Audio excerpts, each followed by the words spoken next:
Hi, it's Fias Tarot. Hello, Pisces placements. So, this is your general and love reading ngayong May. So, anong meron? Anong energies papasok? Okay, in general and in love for you. Okay, sa placements mo. So, syempre, before tayo mag-start, kung hindi ka pa nakapag-subscribe, please do subscribe and hit the notification bell para lagi po tayong maging updated sa mga mangyayari pa lang. And syempre, kung may tanong pagdating sa private reading, just message me sa akin pong FB page for more info.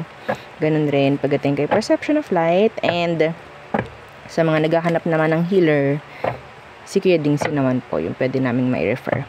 Okay? So yes, FB page din niya ay Kuya Dingsi. Excuse me. So, and don't forget to follow and subscribe our second YouTube channel o yung ating love letter and yung isa pa na nasa description box below. So again, thank you sa mga pagsusupport and pag-subscribe and pag-follow, o diba? And yeah, pagdating naman sa ating mga items, they're all available. Yeah, waiting for you. Oo. Okay. So, yeah, protection from evil eye, love bracelet, granter, and cord cut. So, kung may tanong, message lang po. So, Pisces. Okay, let's see. What's for you in general ngayong May? Anong energy ang meron? Ang pwedeng pumasok ngayong May? For you, Pisces placements. Two of Swords. This is in general avoiding. Being avoidant. Okay, choosing. Ano to? The Three of Wands.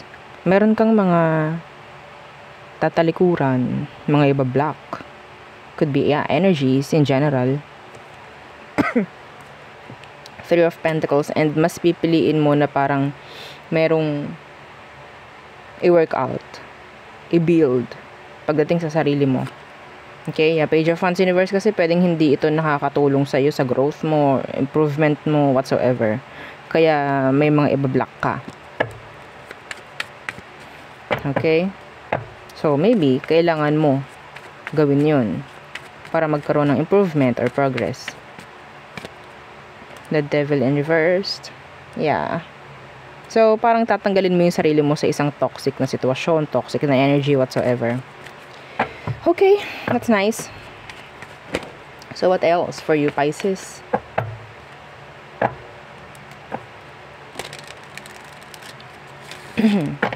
Stop being indecisive.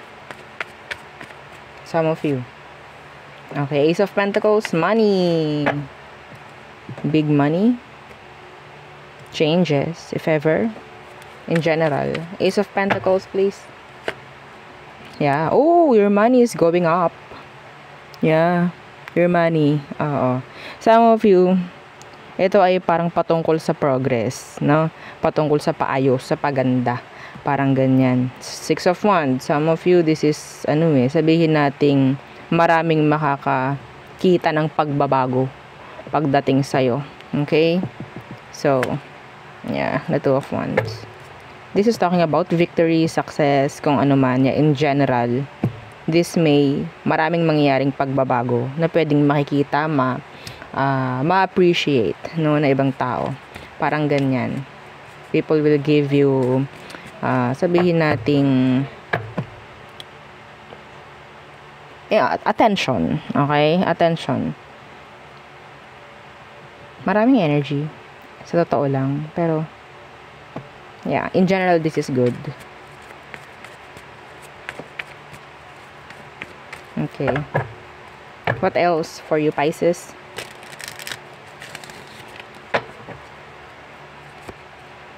King of Pentacles in reversed. Ano yun?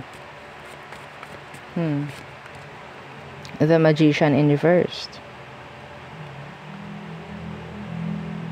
Somebody is throwing evil eye sa'yo, sa pera mo. Yeah, the Knight of Pentacles. Who is this? Who is this? Could be an earth sign, Taurus, Virgo, Capricorn. We have here Virgo, the Magician.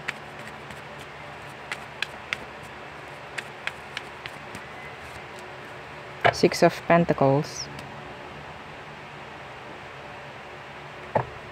Some of you are still attached sa isang energy. You have to forgive them. You need to forgive them. Parang ganun. Okay, the Nine of Chalices, the Four of Wands. Some of you, you're somebody's wish fulfillment. Okay? You're somebody's wish fulfillment. And the Hanged Man. The Lovers in reverse. Somebody wanting a second chance with you. Pero I think some of them, they're thinking na parang you're not open pagdating sa mga ganong isipin. Okay? Wish fulfillment, some of you, this could be pertaining to work, business, job, or this could be a relationship. Okay? Pero yeah, in general, this is like a wish fulfillment energy. Yeah. Okay? So, yeah. Maganda.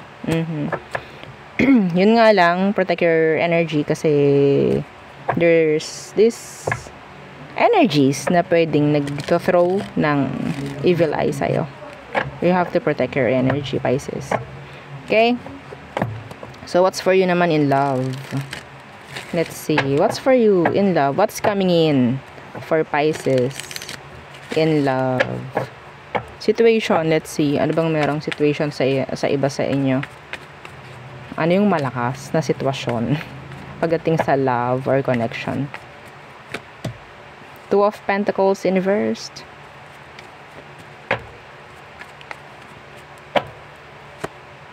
Okay, Two of Wands inverse. So, may nag-drop dito.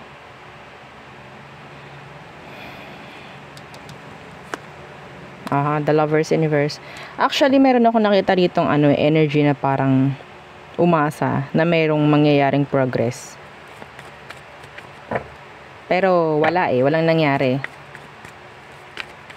Okay? Yeah, Temperance. Seven of Pentacles. Yeah, walang nangyari. Waste of time. Some of you, if you're waiting for something, somebody, or kung ano man, parang nagiging patient ka for this. Maybe some of you, you're just wasting your time over this. Okay?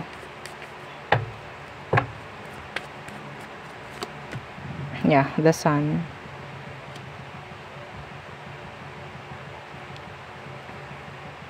Ang sinasabi dito, Pisces, is mas magtuon ka daw ng focus or pansin doon sa mga nakikita mo lang.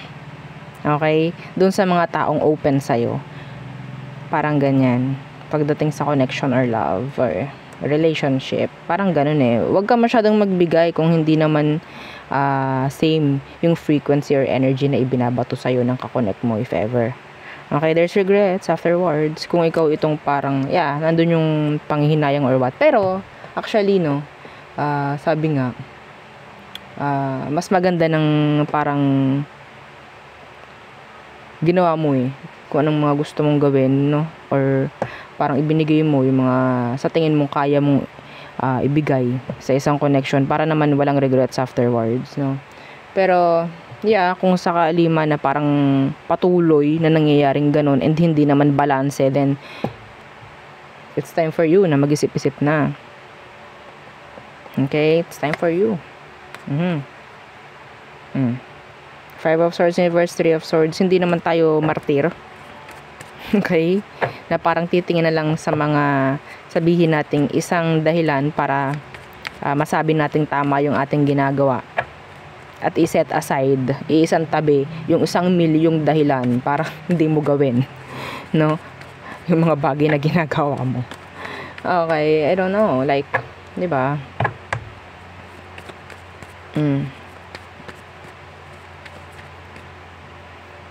Somebody is, sabihin nating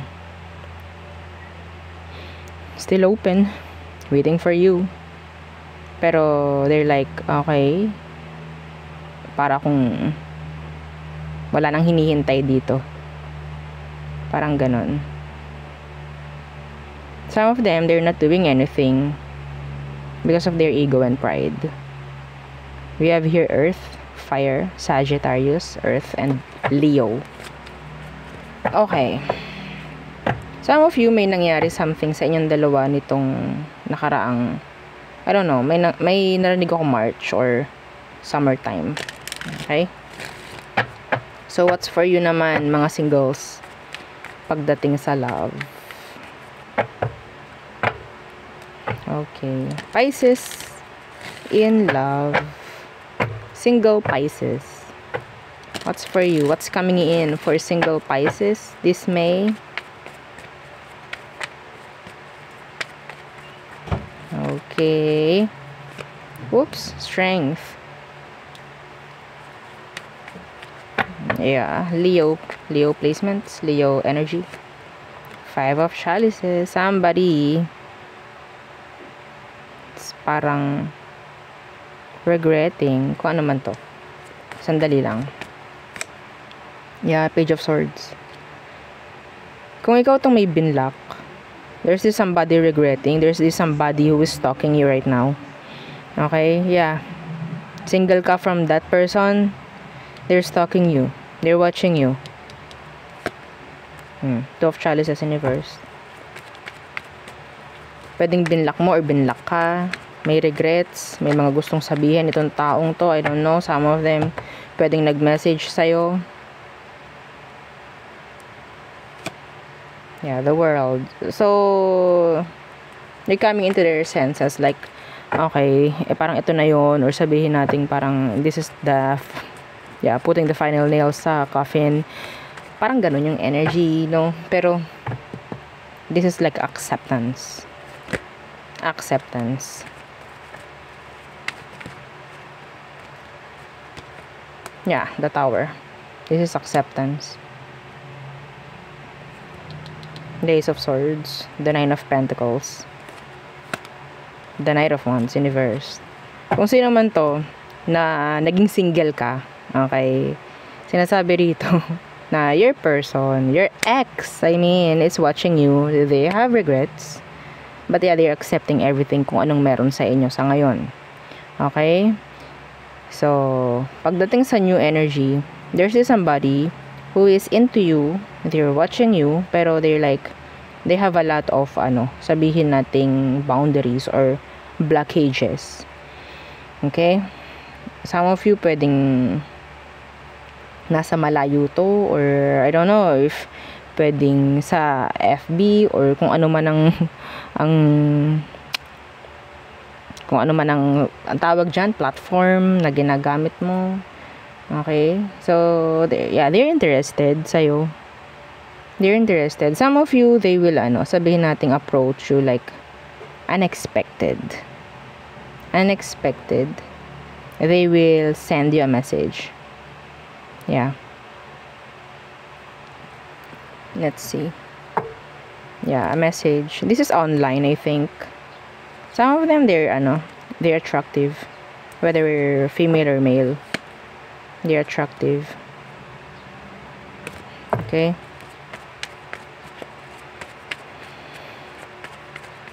Or maybe you're eyeing someone.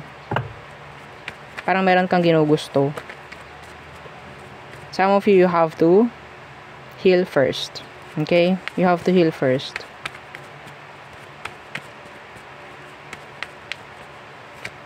Yeah, the Ace of Chalices. This is new love. Yung past mo medyo malabo. Ace of Chalices, this is new, somebody new love interest, maybe. Parang meron kayong gustong someone na bago. Okay? 8 of Swords. Hindi ko alam kung open kayo for communication. Somebody is not replying maybe. Kasi merong nag-message dito kung nakikita, and this is online.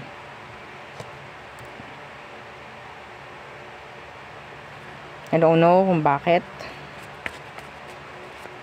Bakit hindi sila nagre-respond sa'yo. The 9 of Pentacles. Ace of Swords. Some of them, they could be in a connection na. No? Sorry naman. Okay. So, yeah, parang wag mo hayaan yung sarili mo daw single na parang magkaroon ng blockages. Okay? Matuto ka daw na parang maglibot-libot. Matuto ka raw na tumingin-tingin pa sa ibang mga side ng kung ano man, 'di ba? Wag lang sa lagi sa past mo. Parang ganyan. And learn how to accept things, learn how to appreciate things kung anong meron sa ngayon. Okay? So, I think the Ace of Chalices is self-love. If ever na hindi ka healed single, then this is the right time for you to focus on yourself first and yeah, 'di ba? Pamper yourself, love yourself muna sa ngayon. Okay? Yeah, the Nine of Pentacles is being single. Yeah, may mga opportunity in love pero mas maganda mag-focus ka rin muna sa iyong sarili. Okay? So, if you're doing it right now, yeah, that's good. Okay? Pagpatuloy mo. So, yes. Let's see. All signs. Aries through Pisces. So, yung ating person in your mind, the person on your mind, separate video. Okay? So, gagawin ko lang separate video. Pisces. Aries through Pisces. So, the sign you're dealing with or dealt with. Let's see. Aries, they're walking away. Or maybe you have to walk away from them. Taurus, ending of a cycle. Gemini, they're waiting for you, expecting. Cancer, feeling incomplete, they're sad actually. Waiting in vain.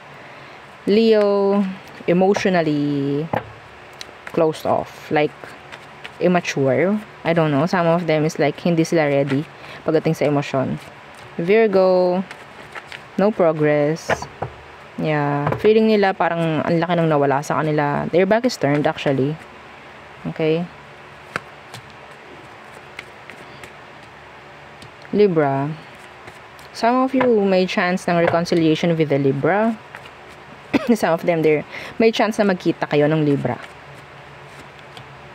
Scorpio, they need you. They're sad. They're like parang ang dilim-dilim ng paligid ni Scorpio without you. Sagittarius, they want to end the no contact if ever you're in no contact. Okay? Pwedeng meron silang mga gustong parang